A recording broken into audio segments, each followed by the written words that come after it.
Hanggang ngayon, hindi pa rin ako makatulog ng hindi binabangungot. Ito ang kwento ng pagkasira ng buhay ko, ng pagkawala ng mga kaibigan ko, at ng paanyaya na sana ay binaliwala ko na lang. Ito ang kwento kung paano ako inimbitahan ng lola ko sa fiesta sa probinsya. Ang problema, 10 taon na siyang patay. Nagsimula ang lahat sa isang sulat. Isang ordinaryong araw lang iyon, abala sa trabaho, sa paulit-ulit na routine ng buhay dito sa Maynila. Pagod mula sa office, traffic, at sa lahat ng ingay. Pag-uwi ko sa apartment ko, may nakita akong isang sobre sa ibabaw ng lamisita. Kulay krema ito, luma na tingnan, at kakaiba ang papel na ginamit. Hindi ito yung tipikal na puting sobre para sa mga bills. Sa harap, nakasulat ang pangalan ko, Leo. Ang sulat kamay pamilyar. Kinabahan ako agad. Pamilyar na pamilyar. Binuksan ko ang sobre. Nanginginig ang kamay ko habang binabasa ang laman. Mahal kong apo, Leo, panimula nito. Kumusta ka na? Matagal na tayong hindi nagkikita. Miss na miss ka na ng lola. Alam kong abala ka sa trabaho mo dyan sa Maynila, pero sana ay mapagbigyan mo ako.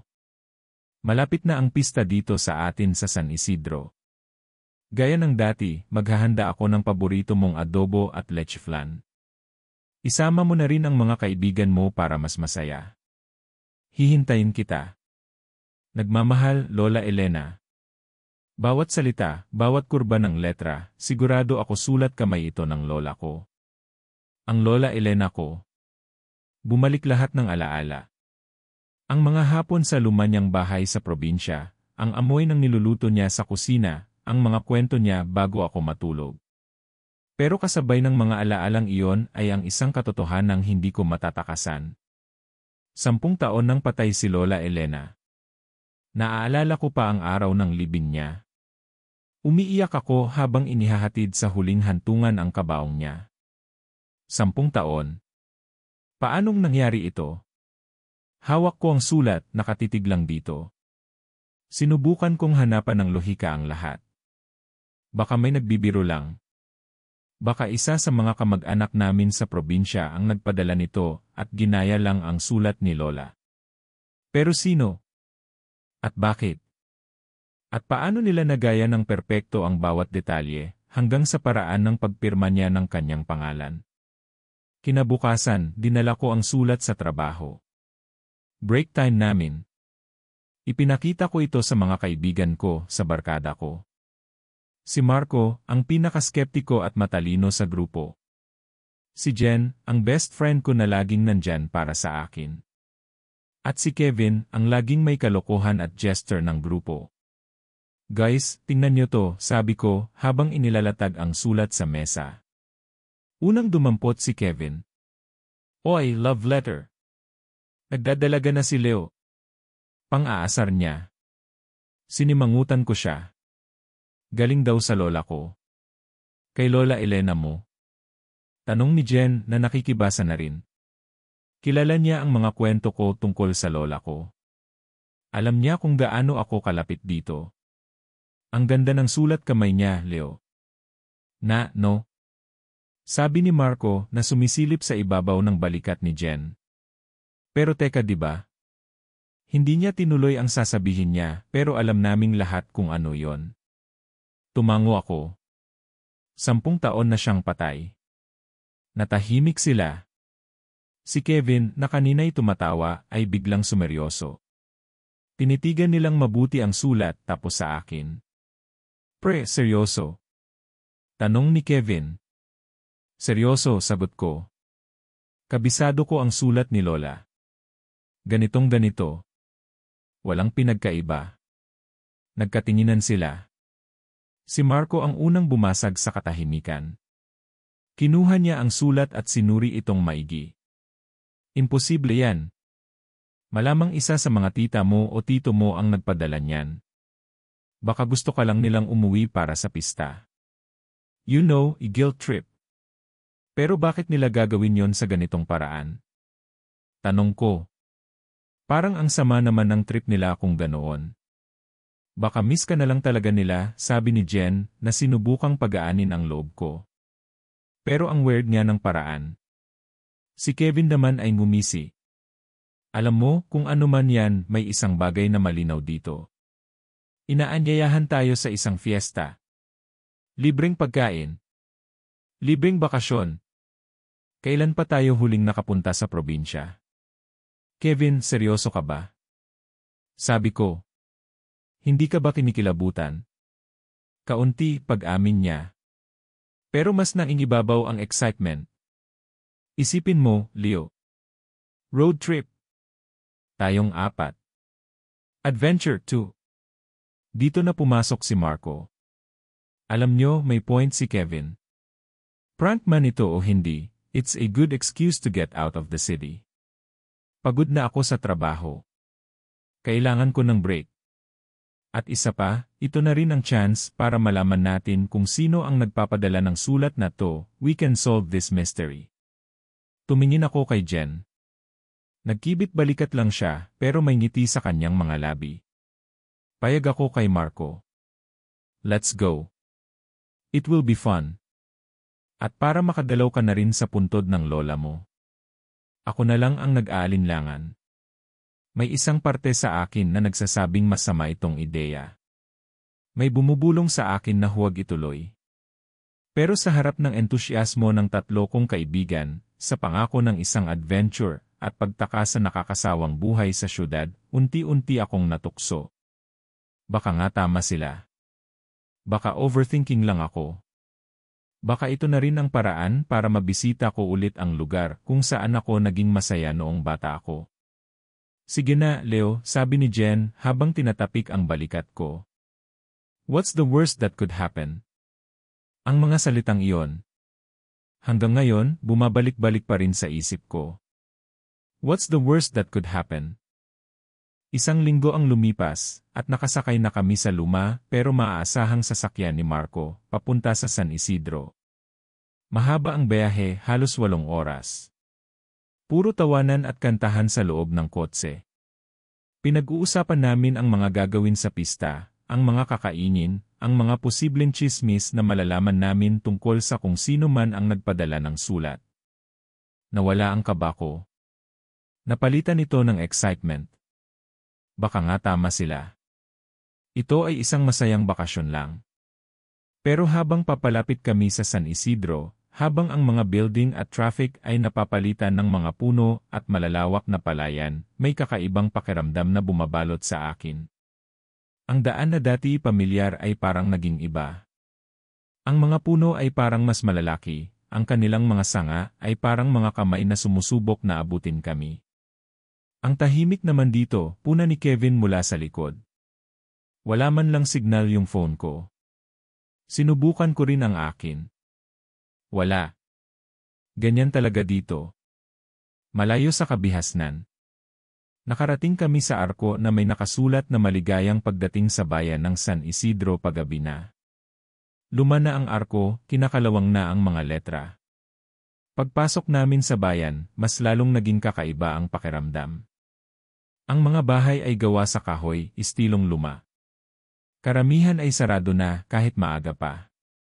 Walang mga taong naglalakad sa kalsada. Walang mga batang naglalaro. Walang asong tumatahol. Isang nakabibinging katahimikan. Sigurado ka bang may pista dito, pre? Tanong ni Marco habang binabagalan ang takbo ng sasakyan. Parang ghost town eh. Baka nasa plaza lahat. Baka nagsisimula na ang programa, sabi ko, kahit ako mismo ay hindi na sigurado. Itinuro ko ang daan papunta sa bahay ni Lola. Isang maliit na kalsadang lupa na paliko. Habang tinatahak namin yon, ang mga puno sa gilid ay mas lalong dumidilim at nagsisiksikan na parang gumagawa ng isang tunel. At sa dulo ng daan na yon, nakita namin ang bahay. Nakatayo pa rin ito, isang lumang bahay na gawa sa kahoy at bato. Malaki ito, mas malaki kaysa sa naalala ko. Pero ang hardin na dati puno ng mga bulaklak ni Lola ay ngayoy tinubuan na ng matataas na damo. Ang pintura sa mga dingding ay natutuklap na. May isang ilaw lang na bukas, isang bumbilya sa beranda na nagbibigay ng isang malamlam at madilaw na liwanag. Ito na yon, sabi ko sa mahinang boses. Bumaba kaming lahat sa sasakyan. Ang hangin ay malamig. Ang tanging ingay na maririnig ay ang huni ng mga kuliglig. Okay, this is creepy, sabi ni Jen habang kumakapit sa braso ko.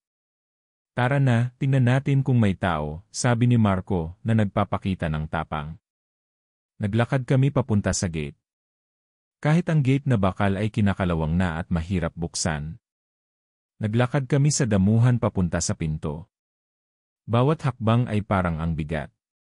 Pakiramdam ko, may daan-daang mata na nakatingin sa amin mula sa kadiliman ng mga puno at mula sa mga bintana ng bahay. Pagdating namin sa harap ng pinto, bago pa kami kumatok, dahan-dahan itong bumukas. Isang malawak at nakangiting mukha ang sumalubong sa amin. Isang matandang babae. Ang kanyang buhok ay puting-puti na, nakapusod. Ang kanyang mukha ay puno ng mga kunot, lalo na sa paligid ng kanyang mga mata at bibig. Suot niya ang paboritong duster ni Lola Elena na may bulaklak. Apo. Liw. Sabi niya sa isang boses na parehong pamilyar at hindi. Nandito na pala kayo. Kanina ko pa kayo hinihintay. Halikayo, pasok kayo. Nakatayo lang ako doon. Paralisado. Siya nga. Kamukhang-kamukha niya si Lola Elena. Pero may mali. Mayroong mali sa ngiti niya. Masyadong malapad. Ang mga mata niya, kahit nakangiti, ay walang kabuhay-buhay. Malamig. Hinila ako ni Jen papasok. Si Kevin at Marco ay sumunod, na tila nabighani sa mainit na pagtanggap. Magandang gabi po, Lola, bati ni Marco. Ako po si Marco, kaibigan ni Leo. Ako naman po si Jen. Kevin po. Umiti ang matanda sa kanila. Naku, ang gaganda at ang gwapo naman ng mga kaibigan ng apo ko. Tuloy kayo. Nakahanda na ang hapunan. Pumasok kami sa loob. Ang sala ay malinis, taliwas sa itsura ng labas ng bahay. Ang mga lumang muebles na kahoy ay makintab. May mga banderitas na nakasabit sa kisame na parang para sa pista nga. At ang amoy-amoy ng adobo at bagong saing na kanin. Amoy ng bahay ni Lola. Pero habang nakatingin ako sa matandang nasa harap ko, hindi ko maalis ang kaba sa dibdib ko. Hindi siya si Lola. Alam ko. Nararamdaman ko. Pero sino siya? O ano siya? Dinala niya kami sa hapagkainan. Nakahain na nga ang pagkain. Adobo. Lech flan. Sinigang. Lahat ng paborito ko. Umupo kami. Si Kevin, gutom na gutom, ay agad na kumuha ng kanin. Si Marco ay mukhang relax na. Si Jen ay nakangiti, tila nawala na ang takot niya kanina. Ako lang ang hindi mapakali. Kumain na kayo mga iho, iha, sabi ng matanda. Mahaba ang bayahe ninyo. Sinubukan kong kumain. Pero pagsubok ko ng adobo, parang may kakaiba sa lasa. Parang lasang lupa. Tiningnan ko ang mga kasama ko. Kumakain sila ng may gana. Ang sarap po ng luto nyo, Lola, sabi ni Kevin na punong-puno ang bibig. Umiti lang ang matanda. Ang ngiti niyang hindi umaabot sa kanyang mga mata. Pagkatapos kumain, sinabi niyang ihanda na raw namin ang aming mga gamit sa mga kwarto sa itaas. May 4 na kwarto doon. Tig-iisa raw kami. Habang paakyat kami sa hagdanan, napansin ko ang mga litrato sa dingding. Mga litrato ng pamilya namin. Ako noong bata. Si Mama at Papa. At si Lola. Tinitigan kong mabuti ang litrato ni Lola. Iyon ang mukha niya. Ang mukha niyang may ngiti na puno ng init at pagmamahal. Ibang-iba sa ngiti ng matandang nasa ibaba. Pagdating sa kwarto ko, inilapag ko ang bag ko at naupo sa kama. Ang kwarto ay eksakto kung paano ko ito iniwan 10 taon na ang nakalipas. May mga lumang comics pa sa ibabaw ng mesa. Pero may alikabok sa lahat ng bagay. Parang walang gumagamit nito ng matagal na panahon. Paanong nalinis ang sala at kusina pero ang mga kwarto ay hindi? Biglang may kumatok sa pinto.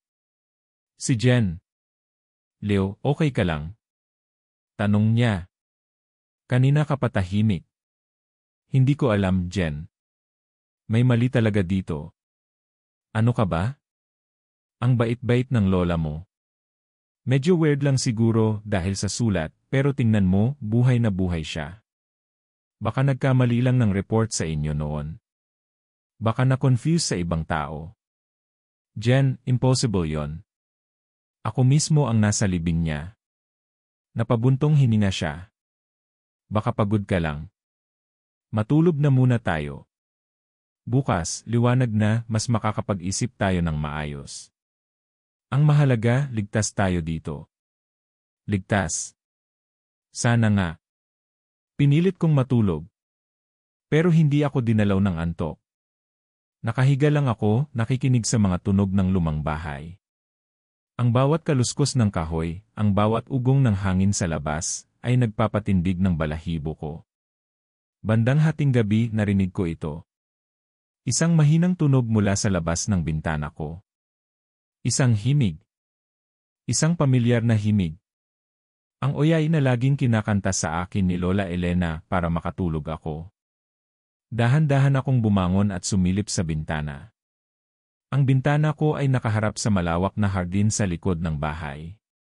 Sa gitna ng hardin, sa ilalim ng bilog na buwan, may nakita akong isang anyo. Nakatayo doon ang matandang babae. Ang lola ko. Nakatayo lang siya, nakatingala sa buwan, at humuhuni ng oyay. Pero hindi iyon ang nakapagpatayo ng lahat ng balahibo sa katawan ko. Habang humuhuni siya, ang kanyang anino sa lupa iba ang anyo. Ang anino niya ay hindi anino ng isang matanda. Ito ay mahaba, payat, na may mga braso na halos sumayad sa lupa. At ang anino ng ulo niya hindi ito ulo ng tao. Mahaba at patulis, parang sa isang dambuhalang insekto. Napaatras ako mula sa bintana, napatakip ng bibig para pigilan ang sigaw. Totoo ang hinala ko. May mali. Isang malaking pagkakamali ang pagpunta namin dito. Kailangan kong gisingin sina Marco at Jen. Kailangan naming umalis. Ngayon na. Dahan-dahan kong binuksan ang pinto ng kwarto ko. Ang hallway ay madilim, tanging liwanag ng buwan mula sa isang malaking bintana sa dulo ang nagbibigay ng kaunting ilaw. Tahimik. Masyadong tahimik. Una kong tinungo ang kwarto ni Marco, nakatapat lang nang sa akin. Kumatok ako ng mahina. Marco. Marco, gising. Walang sagot. Sinubukan kong pihitin ang doorknob. Nakalock. Kumatok ako ng medyo malakas. Marco. Wala pa ring sagot. Sinunod ko ang kwarto ni Kevin. Ganoon din nakalock at walang sumasagot. Kinakabahan na ako ng husto. Pinuntahan ko ang kwarto ni Jen na nasa tabi ng sa akin. Jen! Jen, gising! Bulong sigaw ko habang kumakatok. Ilang sandali pa, narinig ko ang boses niya mula sa loob, inaantok. Leo! Anong problema? Buksan mo ang pinto. Kailangan nating umalis. Narinig ko ang pagkalampag sa loob bago bumukas ang pinto. Nakatayo si Jen doon, kinukusot pa ang mata. Ano ba nang nangyayari? Hating gabi na. Nakita ko siya. Yung lola. Nasa labas siya. Jen, hindi siya tao. Iba ang anino niya. Kailangan nating umalis dito ngayon din. Tiningnan niya ako na parang nababaliw na ako. Leo, ano ba nang sinasabi mo? Baka nananaginip ka lang. Hindi ako nananaginip. Gisingin mo sina Marco at Kevin. Aalis na tayo. Nakalock ang pinto nila, sabi niya. Sinubukan kong kumatok kanina para manghiram ng charger, pero hindi sila sumasagot. Baka tulog na tulog lang. Hindi, Jen. May mali. Halika, tingnan mo sa bintana. Hinila ko siya papunta sa kwarto ko at itinuro ang hardin sa likod. Pero wala na. Wala na ang matanda. Wala na rin ang kakaibang anino. Tanging ang mga damo na sumasayaw sa hangin at ang liwanag ng buwan ang nandoon. Hinarap ko si Jen. Nakakunot ang noo niya. Leo, wala naman ang sinasabi ko sa'yo, pagod ka lang. Stress sa bayahe, at apektado ka pa rin siguro sa sulat na yon. Halika na, matulog ka na ulit. Jen, maniwala ka sa akin. Pagmamakaawa ko. Nakita ko. Sigurado ako sa nakita ko. Umiling siya. Matulog ka na, Leo. Please. Ginugulat mo ako, bumalik siya sa kwarto niya at isinara ang pinto. Iniwan akong nakatayo doon, mag-isa sa dilim. Pakiramdam ko, gumuho ang mundo ko. Walang naniniwala sa akin. Tingin nila nababaliw ako. Praning. Overacting. Pero alam ko ang nakita ko. Ang anino na yon. Hindi iyon guni-guni. Bumalik ako sa kwarto ko at nilock ang pinto. Itinulak ko ang isang maliit na kabinet para harangan ito. Hindi na ako matutulog. Hihintayin ko ang umaga. Sa pagsikat ng araw, gigisingin ko sila kahit anong mangyari at pipilitin ko silang umalis. Naupo ako sa sahig, nakasandal sa pader, nakayakap sa aking mga tuhod. Nakatitig lang ako sa pinto, naghihintay. Bawat minuto ay parang isang oras. Ang katahimikan ng bahay ay mas nakakatakot kaysa sa anumang ingay. Dahil sa katahimikan na yon, naririnig ko ang bawat tibok ng puso ko, na parang gustong kumawala sa dibdib ko. Maya-maya, narinig ko ang mga yabag. Mahina pero malinaw. Yabag na paakyat sa hagdanan. Dahan-dahan. Isang hakbang tapos hihinto. Isa pang hakbang tapos hihinto ulit. Papalapit sa hallway kung nasaan ang mga kwarto namin. Tumigil ang pagtibok ng puso ko. Nanigas ako sa kinaupuan ko. Ang mga yabag ay huminto sa tapat ng kwarto ni Marco. Narinig ko ang isang mahinang kaluskos, parang tunog ng susi. At pagkatapos ang dahan-dahang pagbukas ng pinto. Katahimikan. Ilang segundo nang nakabibinging katahimikan. At pagkatapos isang sigaw. Isang pigil na sigaw. Si Marco. Isang sigaw na biglang naputol, na parang tinakpan ng kamay ang kanyang bibig. Tapos, isang malakas na kalabog, na parang may mabigat na bagay na bumagsak sa sahig. At pagkatapos katahimikan ulit. Nanginginig ako sa takot. Hindi ako makagalaw. Anong nangyari kay Marco? Gusto kong sumigaw, gusto kong tumakbo, pero parang napako ako sa kinatatayuan ko. Narinig ko ulit ang mga yabag.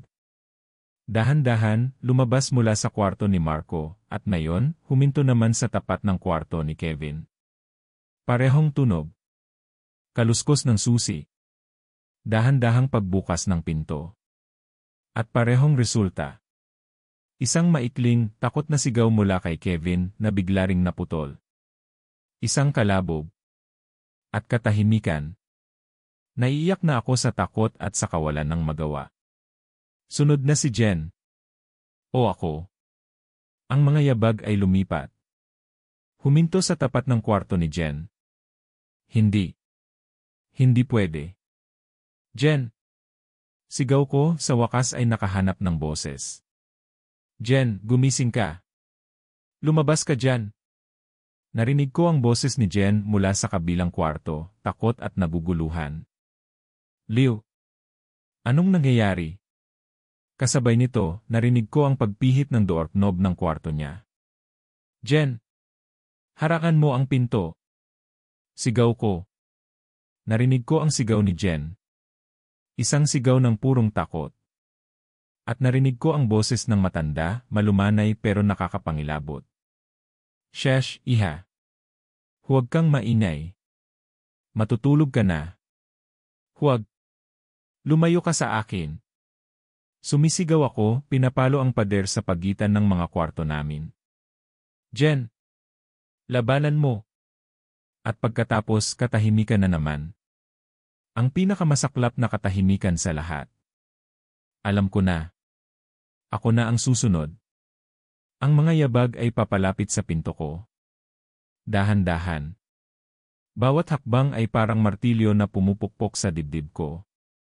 Huminto ito sa labas ng pinto ko. Nakatitig ako sa doorknob, hinihintay itong pumihit. Pero hindi. Sa halip, narinig ko ang boses niya. Ang boses ni Lola Elena. Apo. Leo, bakit mo nilock ang pinto? Malambing niyang tanong. Pagbuksan mo ang lola. May dala akong gatas para sayo. Paborito mo, di ba? Hindi ako sumagot.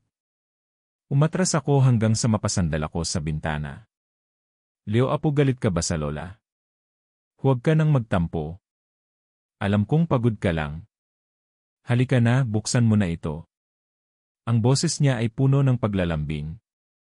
Kung hindi ko lang alam ang katotohanan, kung hindi ko lang narinig ang mga sigaw ng mga kaibigan ko, baka naniwala ako. Baka binuksan ko ang pinto. Hindi pa rin ako kumikibo. Biglang nagbago ang tono ng boses niya. Nawala ang paglalambing. Napalitan nito ng isang malamig at matigas na boses. Pagbuksan mo ako. Hindi pa rin ako sumagot. Nanginginig na ang buong katawan ko. Sinabi kong buksan Vance pinto. Isang sigaw na demonyo, hindi na boses ng matanda, ang umalingaw-ngaw mula sa labas. Kasabay nito ay isang malakas na kalabog sa pinto. Nag-umpisa siyang sirain ito. Kalabog. Kalabog. Ang kahoy ng pinto ay nag-umpisang magkarabak. Ang kabinet na iniharang ko ay gumagalaw sa bawat tama.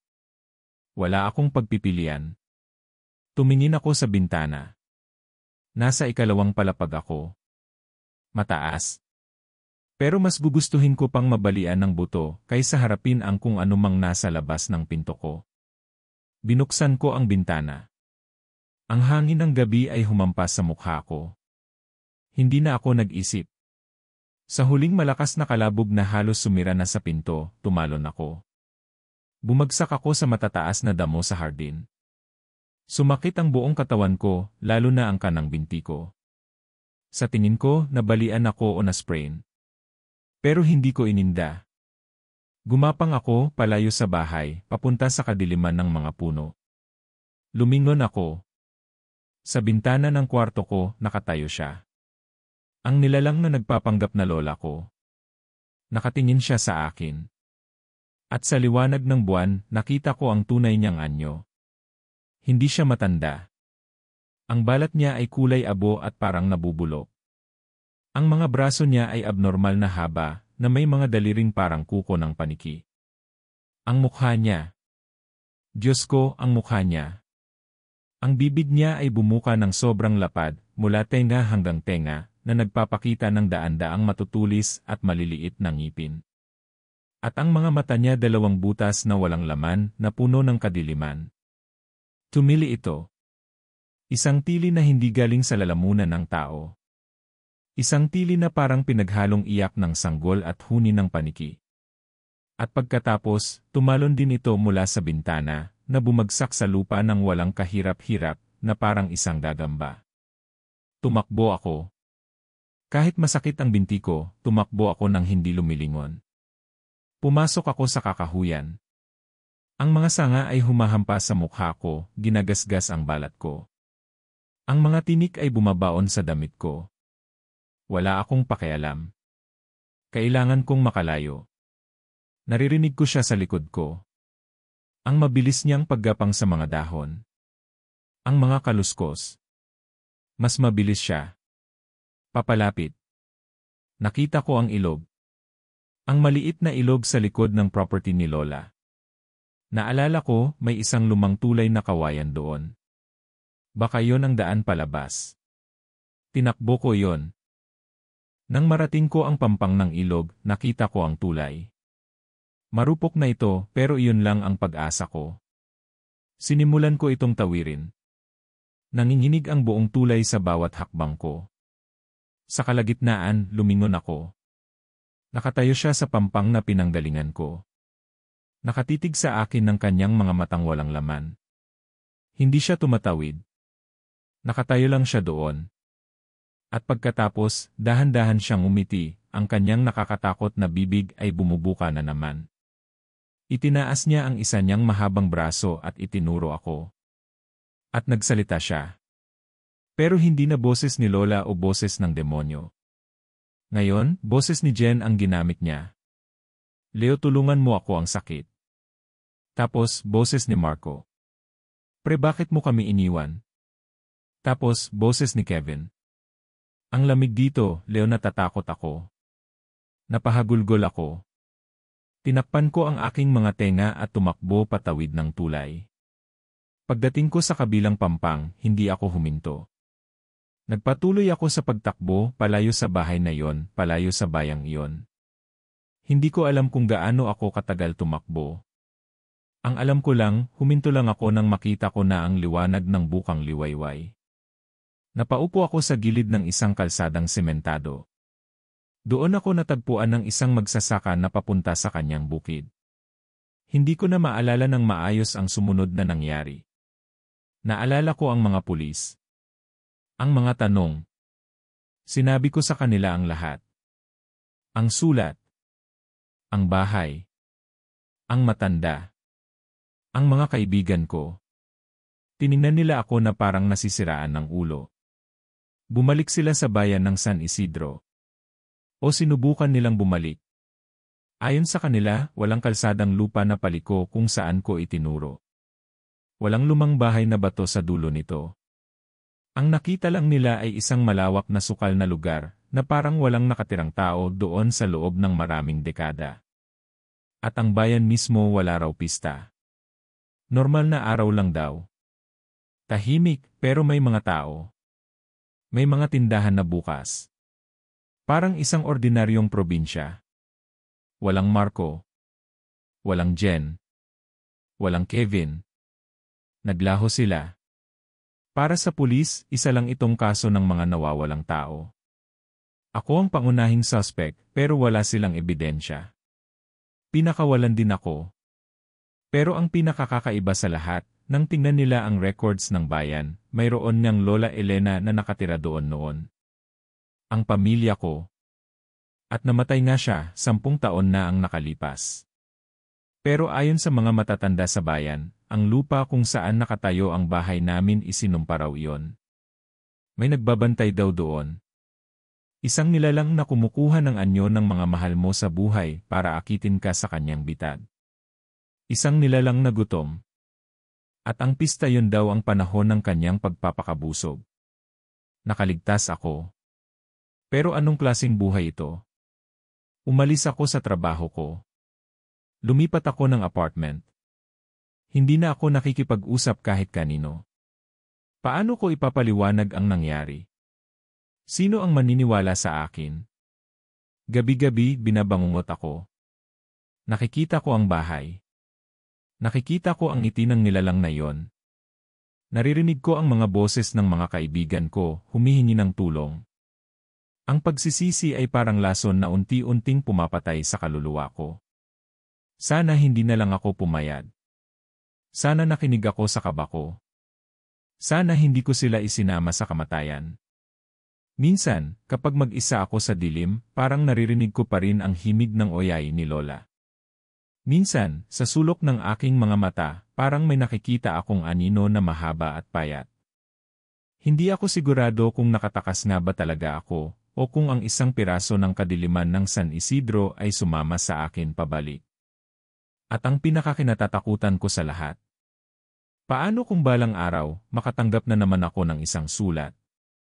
Isang sulat na sulat kamay ng nanay ko, o ng tatay ko, na nag-aanyaya sa akin na umuwi. Anong gagawin ko? Dahil alam ko na ngayon. May mga paanyaya na hindi mo dapat tanggapin. At may mga patay na hindi mo dapat dalawin, lalo na kung sila ang nag-anyaya sa'yo.